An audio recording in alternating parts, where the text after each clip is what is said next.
बाबा साहब भीमराव अंबेडकर जी की जयंती पर आज एक भव्य कार्यक्रम हुआ है, जिसमें तमाम राजनीतिक पार्टियों के लोग इसी मंच पर मौजूद थे और उन्होंने अपने अपने अलग अलग बयान दिए हैं। मेरे साथ समाज के लोग हैं, सीधा उनसे बात करेंगे। तमाम राजनीतिक पार्टियों के लोग इसी मंच पर मौजूद रहे। सबसे पहले क्या कुछ सोचता है समाज बाबा साहब को लेकर, जो उन्होंने लगातार कार्य किए गए, उस पर क्या कुछ कहना? देखिए, बाबा साहब तो एक क्रांति का नाम है। आज सभी राजनीतिक पार्टियां बाबा साहब को नमन करने के लिए मजबूर हो रही है। मेरे पास है प्योर पाव भाजी का मसाला, प्योर पाव भाजी मसाला, पाव भाजी को टेस्टी बना डाला, सबका राजा आल प्योर मसाला। ये तो बहुत पहले से सब लोग कहते चले आ रहे हैं। जो लोग बुद्धिजीवी हैं, जो लोग बाबा साहब को पढ़ते हैं, वो लोग जो है बार बार मंचों से चिल्ला चिल्ला के कहते हैं कि किसी भी समस्या का समाधान यदि ढूंढना है तो बाबा साहब के साहित्य को पढ़ना होगा। और विदेशों में कोई भी समस्या आती है तो वो बाबा साहब के संविधान को पढ़ते, बाबा साहब के दर्शन को पढ़ते और अपनी समस्या का समाधान कर लेते। इसलिए वो लोग जो है तरक्की करते चले जा रहे हैं और वो विकसित हो गए। लगातार बसपा के द्वारा आपके वोट पर दावा किया जाता है। वहीं एक इनके भतीजे हैं आकाश आनंद, जो मिशन लेके चले थे, वो मिशन से कहीं ना कहीं भटके, उन्हें हटाया गया। अब क्या कुछ सोचते हैं आकाश आनंद से वापस आने से? एक आम समाज के लोग क्या सोचते हैं? देखिए, जो व्यक्ति काम करता है उससे गलतियां जाहिर सी बात है होती है।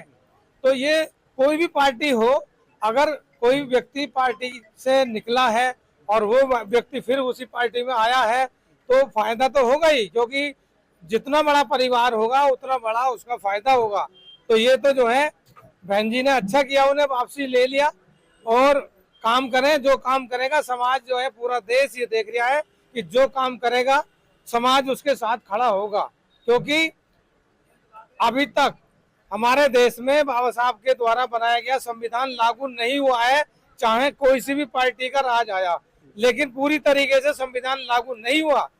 क्योंकि बाबा साहब के संविधान में सब देश के नागरिकों के अधिकार जो है सुरक्षित हैं। और इस देश का संविधान जिस दिन लागू हो गया, आपको गरीब ढूंढने से नहीं मिलेंगे। तो आज जो है अखिल भारतीय अम्बेडकर युवक संघ की तरफ से मुरादाबाद की धरती पर बाबा साहब का 135वां जन्म दिवस मनाया गया है। और इसमें जो है दूर दराज से, पूरे जिले से, पूरे मंडल से तमाम लोग यहाँ पर जो है बाबा साहब को नमन करने के लिए आए हैं। और आज का कार्यक्रम बहुत भव्य हुआ है। कई गांव से बहुत बहुत बड़ी जुलूस आए हैं। पीएससी के सामने नए गांव से आया है और एक शाहपुर तिगरी से आया, सब्जीपुर से आया। लोग पहुंचे जी। बाबा साहब के जन्मदिन के मौके पर आज कार्यक्रम था अम्बेडकर पार्क में, भारी संख्या में लोग उपस्थित रहे। वहीं लखनऊ में आकाश आनंद के द्वारा एक एक्स अकाउंट में पोस्ट करके मायावती जी से माफी मांगी है। क्या कुछ सोचते हैं, क्या नजरिया? देखिए, आज का मुद्दा तो यही है कि परम पूज्य बाबा साहब संविधान निर्माता, जिन्होंने पूरे देश के हित में बात करी, सबका साथ सबका विकास करें। अगर वास्तव में किया है तो बाबा साहब की सोच ने ही किया है। यदि बाबा साहब की सोच ऐसी ना होती तो संविधान में हो सकता है वो कुछ ऐसा वैसा करते जो एक जना को लाभ मिलता, पर ऐसा नहीं। बाबा साहब ने अपनी कुशाग्र बुद्धि का परिचय देते हुए ऐसे संविधान की रचना करी, भारत के एक एक नागरिकों को सुरक्षा दी है। और ये हम धन्यवाद। आकाश आनंद ने माफी मांगी है, क्या कुछ कहेंगे? क्या करना चाहिए मायावती जी को?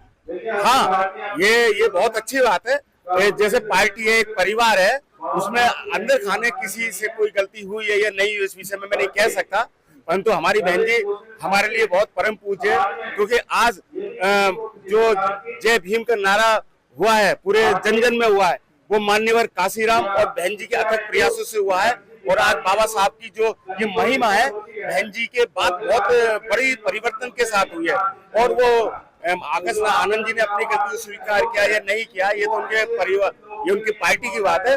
तो मैं तो कहता हूँ कि हर व्यक्ति को अपने ऊपर आकलन करना चाहिए। मुझसे भी गलती हुई है, तो मैं भी अपने समाज में कहूँ कि हाँ, मेरे से गलती हुई है।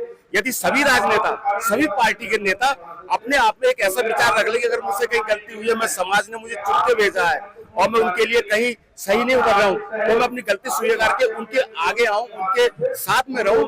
यही सबका विकास, सबका साथ है। और मैं तो पूरे भारतवर्ष के सभी लोगों को धन्यवाद दूंगा कि ये तथागत बुद्ध का देश है, ये बाबा साहब का देश है। और उन सभी महापुरुषों को, सभी क्रांतिकारियों को, सभी शहीदों को, चाहे किसी धर्म के हैं, किसी उसके, क्योंकि बाबा साहब का ये सबका साथ सबका विकास, संविधान जो है सभी की रक्षा करता है।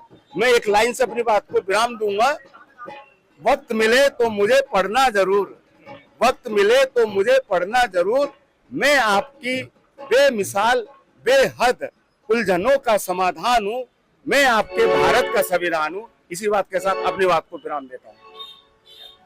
बात करें, आज बाबा साहब की जयंती थी, बाबा साहब ने संविधान दिया, वहीं आकाश आनंद और मायावती जी के बीच में मतभेद हुए। आज आकाश आनंद ने भी कल माफी मांगी है, क्या कुछ सोचते हैं, क्या नजरिया आपका? हमारा नजरिया ये है कि आपस में मिलजुल के एक ही परिवार में रहना चाहिए, जिससे जनता में अच्छा संदेश पहुंचे और हमारी बहुजन समाज पार्टी है वो मजबूती से बढ़ चढ़ के हिस्सा ले उत्तर प्रदेश में, और बहन जी पुनः हमारे यूपी में मुख्यमंत्री आए बन के और अच्छे बहुमत से जीते, हमारी यही शुभकामना है। और आनंद जी बहुत अच्छे वक्तव्य में हैं हमारे, और उन्होंने जब जो भी करते हैं वो उनके लिए बहुत बढ़िया विचार प्रकट करती हैं, जिससे कि जनता उनके विचारों से मोहित है। और हम तो ये चाहते हैं कि उत्तर प्रदेश में बहन जी की सरकार आनी चाहिए। सलाउद्दीन भाई मुस्लिम हैं, बसपा सुप्रीमो के द्वारा मायावती ने अपने भतीजे आकाश आनंद को कहा था, अब उन्होंने माफी मांगी है, क्या नजरिया है, क्या कुछ मानते हैं? देखिए, उनका आपसी पारिवारिक मामला है और बुआ भतीजे का मामला है, इसमें किसी को कोई भी वो नहीं है। बुआ ने उनके साथ निकाला था उन्हें, उन्होंने अपनी गलती की माफी मांग ली, बुआ ने उन्हें एक्सेप्ट कर लिया। और आज हमारे जो देश के संविधान के निर्माता हैं बाबा भीमराव अंबेडकर जी, आज उनकी जयंती है। हम उसी पर माला अर्पण करने आए थे। हम उन्हें बाबा भीमराव अंबेडकर को नमन करते हुए और उनकी जयंती पर ये विश्वास दिलाते हैं देश को कि जो संविधान आपने बनाया है उस पर चलकर उसकी रक्षा करें। मेरे द्वारा मुरादाबाद के लोगों से आकाश आनंद के लेकर बात की गई है, तो लोगों द्वारा अपनी अलग प्रतिक्रिया दी गई है। सारी प्रतिक्रिया TV9 मुरादाबाद। मेरे पास है